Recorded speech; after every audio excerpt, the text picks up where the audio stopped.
ప్రభాకర్ గారు once thyroid, BP, sugar ఇవి వచ్చాయంటే ఇంకా వాటికి ఎప్పటికీ మెడిసిన్స్ వాడుతూనే ఉండాలి అని ఒక డిప్రెషన్‌లోనే ఉంటారు. వాళ్ళు ఇంకా కొంచెం బాధలో ఉంటారు.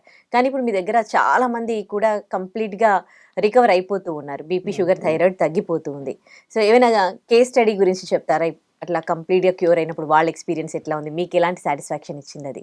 మనకు తగ్గిందంటే హ్యాపీగా ఉంటది. వాళ్ళకన్నా ముందు మా టీమ్‌కే హ్యాపీగా ఉంటాం మేము. హ్మ్. అంటే వాళ్ళకి మాకెట్లా ఉంటదంటే ఒకళ్ళకి తగ్గింది అని చెప్పారంటే ఇంకేం చేయాలి అని ఒక ఉత్సాహం డైలీ మాకు ప్రతిరోజు మేము అట్లా అనుకుంటాం. హ్మ్. ఇవాళ లేదు బాగా చేయాలి, ఇంకా బాగా చేయాలి అన్నీ అట్లా ఆలోచిస్తాం మేము. ఈ రిజల్ట్స్ ఎలా ఉంటాయంటే 1 వీక్‌లో వస్తాయి కొంతమందికి.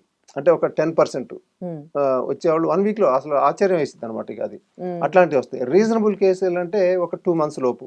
ఇప్పుడు మీకొకటి సురేందర్ అని ఏలూరు నుంచి చేశారు. హ్మ్. అది 1 మంత్‌లో రిజల్ట్స్ చెప్దాం మనం. ఎందుకంటే ఓకే. చాలా మంది మీరన్నట్టు అనుమాన పడతారు. హ్మ్. ఇదేదో ఊరికే చెప్తారు.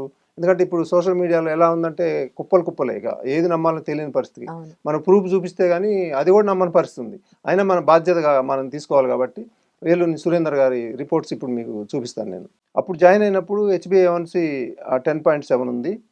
1 మంత్‌కి వచ్చేసి 7.5కి వచ్చింది. దాని తర్వాత ఫాస్టింగ్ 210 నుంచి 106కి వచ్చింది. ఇది కూడా 1 మంతే. అన్ని 1 మంతే. అయితే వీటితో పాటు ఇంకొక మంచి అద్భుతమైన రిజల్ట్ ఏందంటే ట్రైగ్లిజరైడ్స్. అప్పుడు జాయిన్ అయినప్పుడు 381 ఉంది. హ్మ్. ఇప్పుడు 1 మంత్ లోపు 141 అంటే కంప్లీట్ నార్మల్‌కొచ్చింది. అంటే ఇప్పుడు ఇట్లేందంటే ఒక షుగర్ అనుకుంటాం. కానీ ఇవి అట్లా కాదు. ఒక షుగర్‌తో పాటు ట్రైగ్లిజరైడ్స్ ఎట్లయితే పోయిందో, హ్మ్. అట్లా ఇంకా చాలా ఇప్పుడు కొలెస్ట్రాల్ గానియండి, ఇంకా మిగిలిన బీపీలు గానియండి, అన్నీ దీంతో పాటు ఎళ్తా ఉంటాయి. హ్మ్. మనం షుగర్‌ని ఫోకస్ చేసినా దానితోని పాటు ఈ రిజల్ట్స్ కూడా మనకొస్తాయండి.